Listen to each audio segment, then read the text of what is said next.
Phronesis investor academy के इस brand new video में आप सभी का स्वागत है। रीसेंट टाइम्स में स्टॉक मार्केट्स में काफी करेक्शंस आया है और इस तरह के मार्केट कंडीशंस में क्या हमें लमसम इन्वेस्टमेंट करना चाहिए और अगर करना चाहिए तो हम कैसे करेंगे और कितना करेंगे और मोस्ट इंपॉर्टेंटली वो कौन से फंड्स होंगे जिसमें हम अपना लमसम इन्वेस्टमेंट कर सकते हैं। तो इस वीडियो में मैं आपको इन सारे क्वेरीज का आंसर करूंगा।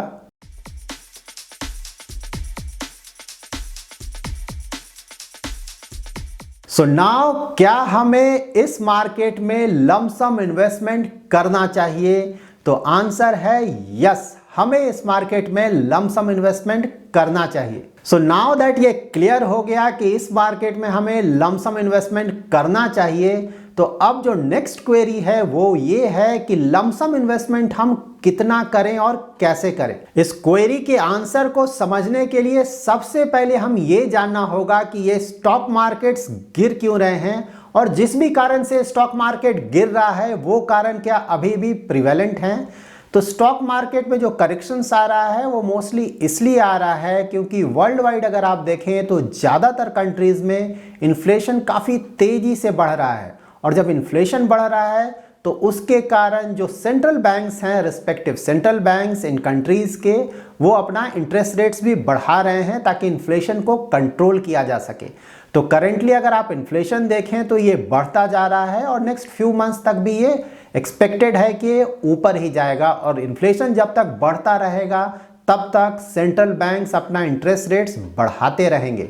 तो ये साल और नेक्स्ट ईयर भी आप एक्सपेक्ट कर सकते हैं कि और भी इंटरेस्ट रेट्स बढ़ेंगे और साथ ही जो कॉन्फ्लिक्ट चल रहा है रसिया और यूक्रेन का, वो भी अभी चल रहा है और हमें नहीं पता है कि और कितने लंबे समय तक चलेगा। रीसेंट टाइम्स में जो भी स्टॉक मार्केट्स में करेक्शंस आए हैं वर्ल्ड वाइड, तो मोस्टली ये जो इश्यूज हैं उसको टू सम एक्सटेंट मार्केट्स ने डिस्काउंट कर लिया है, लेकिन हमें ये भी ध्यान में रखना होगा कि हमें पता नहीं है कि फ्यूचर में इन्फ्लेशन शायद और तेज़ी से बढ़े। तो अगर इन्फ्लेशन और तेज़ी से बढ़ता है तो हम जो भी इंटरेस्ट रेट हाइक एक्सपेक्ट कर रहे हैं हो सकता है कि इंटरेस्ट रेट उससे भी ज़्यादा बढ़े।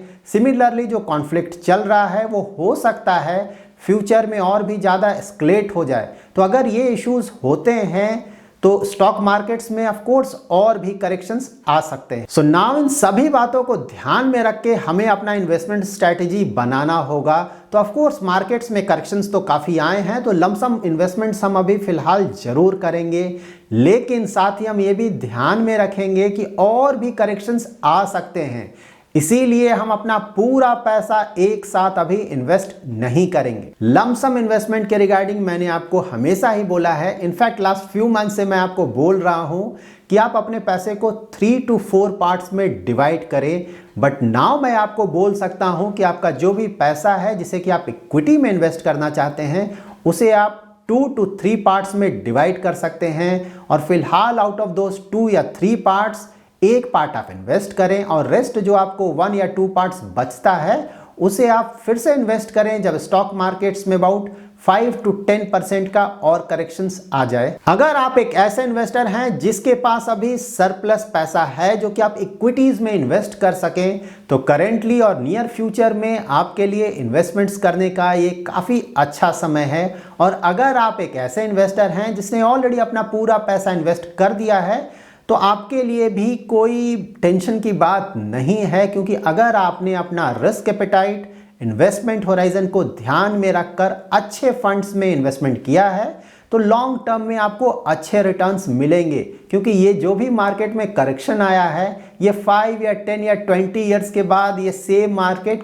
काफ़ी ऊपर जा चुका होगा। सो नाउ हमें इस तरह के मार्केट कंडीशन में इक्विटी फंड्स के किस कैटेगरीज में अपना इन्वेस्टमेंट करना चाहिए, तो फिलहाल large cap and flexi cap categories के फंड्स ज़्यादा सुटेबल होंगे।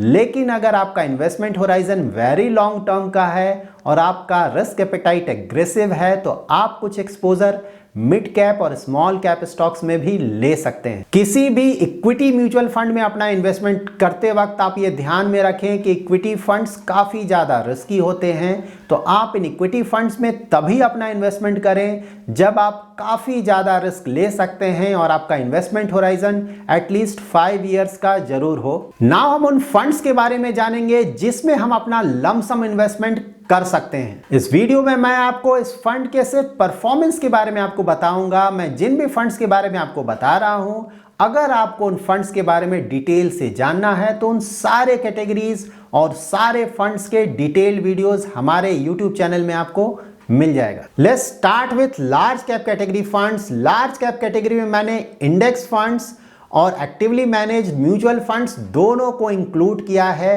Basis your risk profile and investment horizon and suitability आप किसी भी फंड को सेलेक्ट कर सकते हैं। सेंसेक्स में इन्वेस्टमेंट के लिए मैंने 2 फंड्स को सेलेक्ट किया है, HDFC index Sensex fund and ICICI Pru Sensex index fund.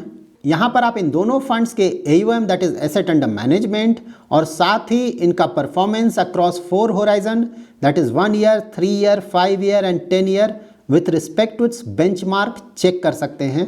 Nifty में इन्वेस्टमेंट के लिए मैंने 3 फंड सेलेक्ट किया है, HDFC index fund Nifty 50 plan, ICICI Pru Nifty index fund and UTI Nifty index fund. Index funds का expense ratio तो काफ़ी कम होता है, लेकिन साथ ही आप ये भी यहाँ पे देख सकते हैं कि इन फंड्स का रिटर्न्स हमेशा ही इनके बेंचमार्क से कम आता है। इंडेक्स फंड्स का रिटर्न्स उसके बेंचमार्क से कम आने का रीज़न है tracking error and expense ratio. Nifty next 50 index में इन्वेस्टमेंट के लिए मैंने 2 फंड सेलेक्ट किया है, UTI Nifty next 50 index fund and ICICI Pru Nifty next 50 index fund. Nifty 100 में इन्वेस्टमेंट के लिए मैंने सेलेक्ट किया है एक्सिस निफ्टी 100 इंडेक्स फंड को। ये फंड एक रिलेटिवली न्यू फंड है, दैट्स वाई इसका इवन 3 इयर्स का रिटर्न अवेलेबल नहीं है और इसका AUM भी फिलहाल काफ़ी छोटा है एट 724 करोड़। और अगर आप actively managed large cap fund में अपना इन्वेस्टमेंट करना चाहते हैं तो मैंने 2 फंड सेलेक्ट किया है, Canara Robeco blue chip equity fund and IDBI India top 100 equity. So मैंने आपको लार्ज कैप कैटेगरी के कुछ फंड्स के बारे में बताया है, तो यहाँ पे कुछ इन्वेस्टर्स को ये कंफ्यूजन हो सकता है कि इतने सारे लार्ज कैप कैटेगरी फंड्स के बारे में बताया गया है, तो हम आउट ऑफ दीज फंड्स किस फंड में अपना इन्वेस्टमेंट करें। अगर आपको actively managed large cap scheme में अपना इन्वेस्टमेंट करना है तो आप कोई भी single large cap scheme select कर सकते हैं और उसमें अपना इन्वेस्टमेंट कर सकते हैं। और अगर आपको लार्ज कैप कैटेगरी के इंडेक्स फंड में अपना इन्वेस्टमेंट करना है तो आप निफ्टी 50, सेंसेक्स या फिर निफ्टी 100 इंडेक्स के कोई भी एक फंड में अपना इन्वेस्टमेंट कर सकते हैं। और अगर आपको लार्ज कैप कैटेगरी के एक और इंडेक्स फंड में अपना इन्वेस्टमेंट करना है, इन दैट केस आप निफ्टी नेक्स्ट 50 के एक फंड में अपना इन्वेस्टमेंट कर सकते हैं। आप ये ध्यान रखें कि जब भी आप निफ्टी नेक्स्ट 50 के इंडेक्स में इन्वेस्टमेंट कर रहे हैं, इन दैट केस आप निफ्टी 100 के इंडेक्स को अवॉइड कर सकते हैं। और अगर आप एक ऐसे इन्वेस्टर हैं जिसे लार्ज कैप कैटेगरी के इंडेक्स फंड और एक्टिवली मैनेज्ड फंड दोनों में अपना एक्सपोजर लेना है, इन दैट केस आप लार्ज कैप कैटेगरी के किसी भी एक्टिवली मैनेज्ड फंड का एक फंड सेलेक्ट कर सकते हैं और साथ ही आप निफ्टी नेक्स्ट 50 इंडेक्स का एक फंड सेलेक्ट कर सकते हैं। So now large cap category के बाद अगर आप किसी दूसरे कैटेगरी में अपना इन्वेस्टमेंट करना चाहते हैं, इन दैट केस आपके लिए लार्ज कैप कैटेगरी के बाद जो सेकंड बेस्ट कैटेगरी हो सकता है इस तरह के मार्केट कंडीशन में, वो होगा फ्लेक्सी कैप कैटेगरी।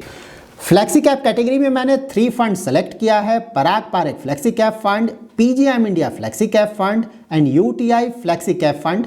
यहाँ पे Parag Parikh flexi cap fund ने अक्रॉस ऑल होराइजन्स अपने बेंचमार्क को बीट किया है, जबकि PGIM India flexi cap fund and UTI flexi cap fund last 1 year में अपने बेंचमार्क को बीट नहीं कर पाए हैं, लेकिन रेस्ट ऑल होराइजन्स में इन फंड्स ने अपने बेंचमार्क को अच्छे मार्जिन से बीट किया है।